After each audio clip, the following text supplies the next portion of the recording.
Good morning to one and all present here.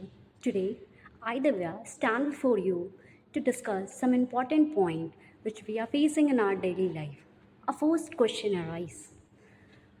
Do you really think that you are independent in your life? Being a student, an author, I don't think that I'm independent in my life.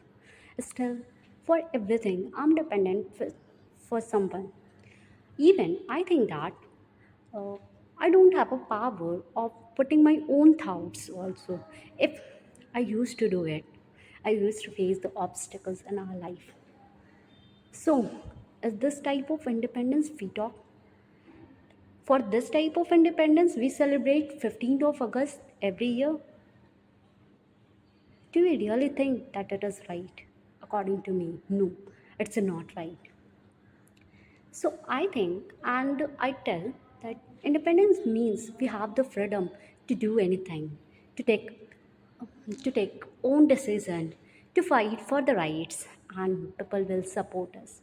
Thanks for listening me. Have a nice day. Thanks for watching. Please don't forget to subscribe, like, and click on the bell icon.